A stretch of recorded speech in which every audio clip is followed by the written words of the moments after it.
markets, and Saquon Barkley was there, and my nephews are huge Giants fans because my brother's a Giants fan.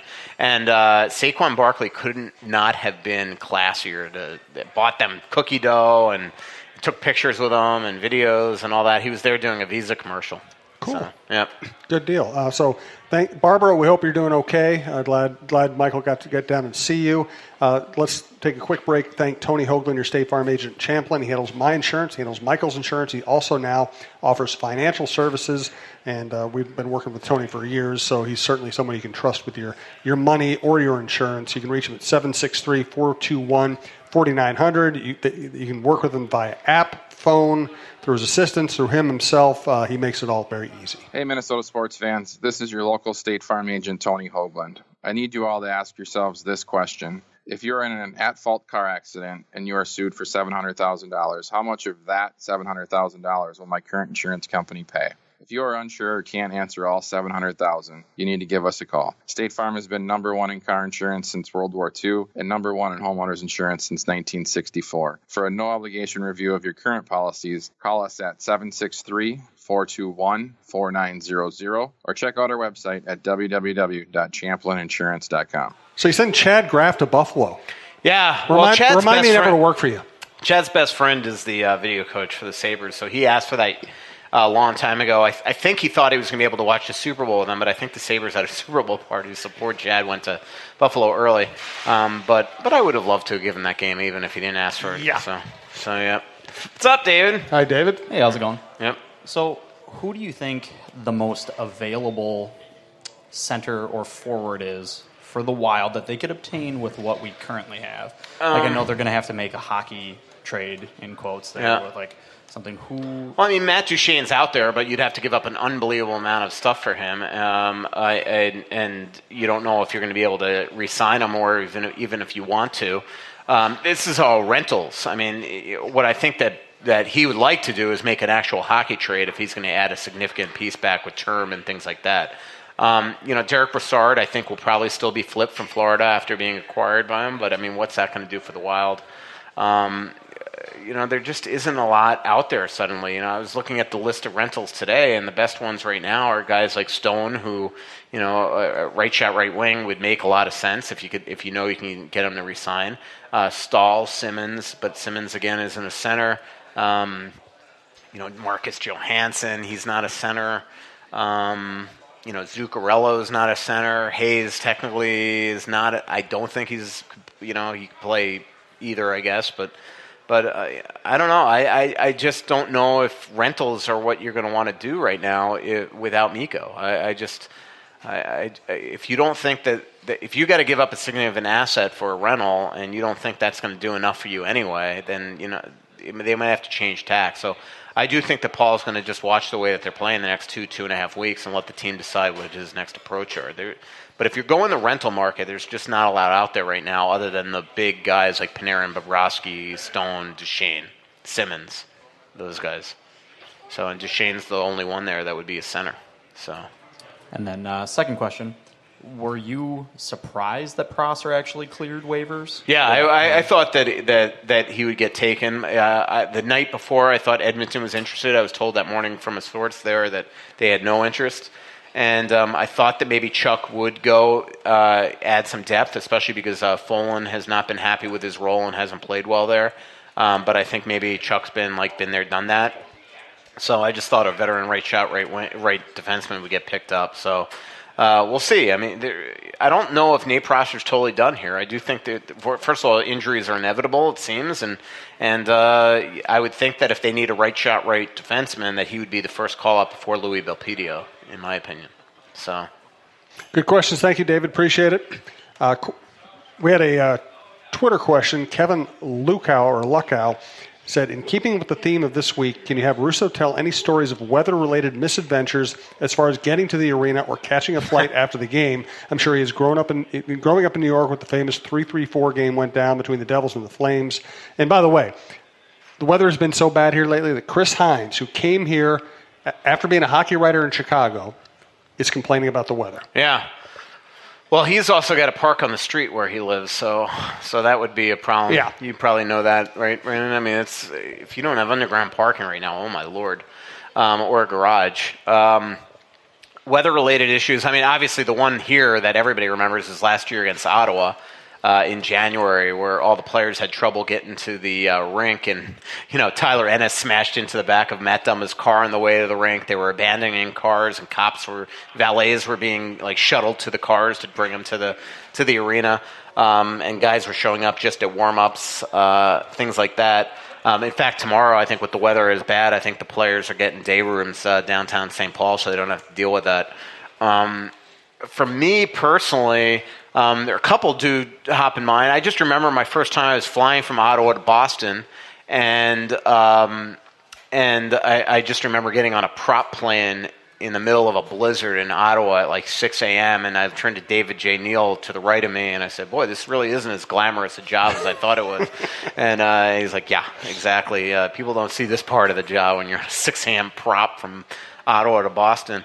David and I, two other actually weather-related. Once we were flying from Washington to Raleigh on a U.S. Air flight, and we hit a wind shear going up, and the right wing dipped so low that we almost hit the right wing almost hit the runway, and that was absolutely scary. And then another one, I was flying from Buffalo to LaGuardia with David J. Neal, and where I got nervous was when I looked at him and he was praying.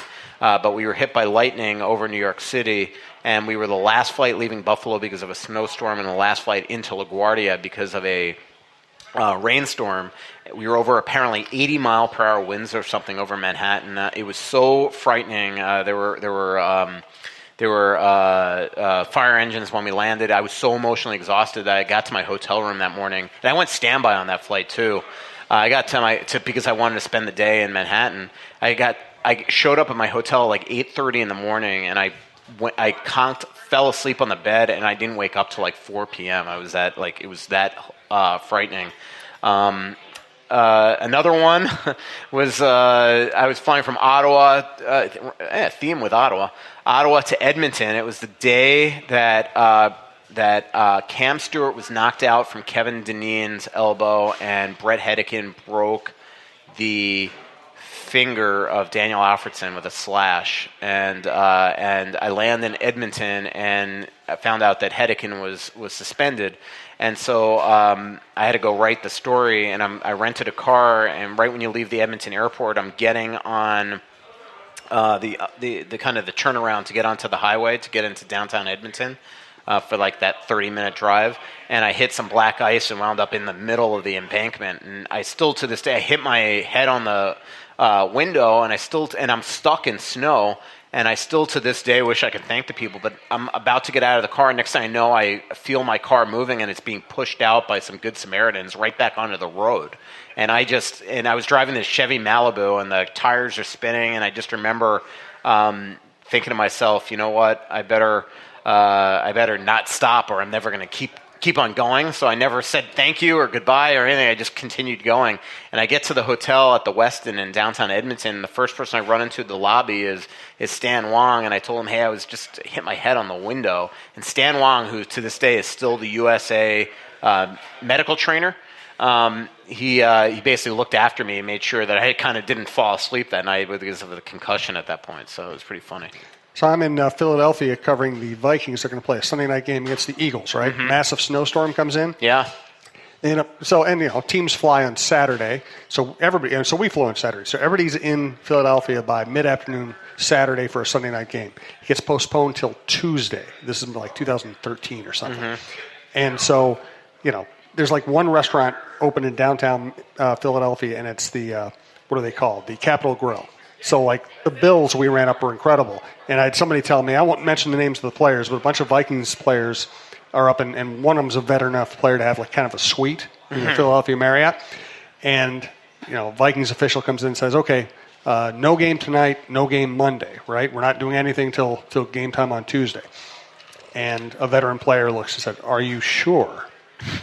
And the official says, yeah. He says, and the player says, I need written confirmation. I need something I can, prove that I was told that we're not playing until Tuesday. And this guy sent him an email or something like that. He looks on the phone. And he said, okay, send up one of the clubbies. We're ordering about $5,000 worth of booze right now. And I think they just drank for 2 days. I remember I was walking around the Stone Arch Bridge once, and I got a text message from a player that said, hey, you know what? He might have been here. He goes, hey, I'm with this guy. we want to know if we're playing tonight because we're about to have we're out to lunch and we're basically going to have pizza. And I said, no, both of you are scratched. And anyway, we get to the game and somebody was sick and one of those two players wound up having to play. And he wound up scoring the game-winning goal that night. And so we go and interview him after the game. And as we're done with the scrum, he grabs me. He goes, hey, my new pregame meal is now going to be pizza because of you. He goes, how did you get that so wrong? I'm like, I didn't know that guy was sick. Like, Jacques should have told you. So I have a baseball story like that, only it didn't end as well. So I'll tell you it off the air sometime. I think I might have ended somebody's career.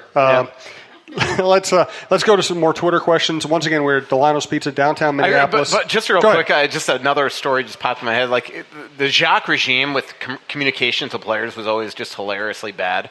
Like they just didn't communicate. And I remember once we're in Edmonton and I'm interviewing right before, it's a second of a back-to-back, and I'm interviewing Curtis Foster before the game. And we're talking to him, and I'm interviewing him, and it becomes clear that he thinks he's playing in a couple hours. And I go, are you sure you're playing tonight? And he goes, yeah, that's what they told me I'm playing. And I said, well, Mario's walking away with Mario Tremblay. He's walking away with your jersey right now. And he turns around and he goes, hold on for a second. He goes back into the room. He goes into the coach's office. He comes out, and 2 minutes later he goes, yeah, I'm scratched tonight. So, this is funny. Anyway. So again, we're at Dulono's Pizza, downtown Minneapolis. Walking distance to all the sports venues and the music venues, right next to Ramp C, right next to its own parking lot and street parking. They have full bar, craft cocktails, craft beers, big screen TVs, only about 7 of them or something. They got bubble hockey, they got the jukebox, they got everything you would want, and great food. My wife is dining right now, and I'm a little jealous. So we definitely recommend coming down or ordering online or calling Dulono's Pizza, Dulono'sPizza.com. Check it out. Let's do a little. I just thought of another. Okay, actually, let's hear 2 it. others. So I was flying from Philadelphia. I don't know how I remember always the cities, but I was flying from Philadelphia to Florida once on a second of a back-to-back while Panthers played in Philly and home the next night against Montreal. And we had one of those. I had it the other day here in Minnesota where all of a sudden you're landing and you're about 1,000, not even, you're about 400 feet off the ground, and then you take off again because freaking plane, in this case the other day, plane went right in front of our plane as we were landing. So we had to take off again. But this time it was horrible fog in Atlanta. And so we land, and all of a sudden, about 500 feet off the ground, we take off. We land, we take off, and finally the pilot comes on. He goes, we're going to have to get diverted to Montgomery. And so we land in Montgomery, get refueled there, land in Atlanta, connect, and I got to the game about 30 minutes before the game started. Another one, Edmonton to Vancouver, one of my first years here in Minnesota, I had like a 10-hour delay. There's a picture on my Facebook of it. A 10-hour delay of me in Edmonton, and I got to the game in the first period. That's the only time I've ever been late to a game. Another one was it was flying to Montreal here, and Pat, I think it's Pat, who always comes to our show. He was just coincidentally sitting next to me on the plane. The first time I ever met him. And we had a horrible incident getting into Montreal where both he and I honestly thought we were dead. I mean, we tried 3 different times to land, and finally the pilot essentially admitted that we're going to go for this time, and if we miss it this time, we're going to have to get diverted to Binghamton or something because there's no way we're going to have fuel for another time. But it was the scariest flight I've ever had in my life. It was unbelievable. How many times that if we were flying a regional jet, Northwest I think, still, and it was at night, couldn't see anything out the window, and the absolute, he was completely out of control trying to land this plane, and he tried 2 or 3 different times, and it was Pat and I think it's Pat. I'm sorry if it's I know he's probably listening right now. I can't believe you don't know me. But honestly, it was like bonding experience. Every time I see him ever since, even apparently when he comes not much here, of I one. just remember that. But I just remember, just imagine you're just sitting there next to a Wild fan, and it's all right, this is the way you wanted to go out next to Mike Russo. Just can you imagine? It'd be awful. I had a friend once turn to me. We were driving in Vegas. And he turned to me and goes, there's no doubt when I meet my demise, you're probably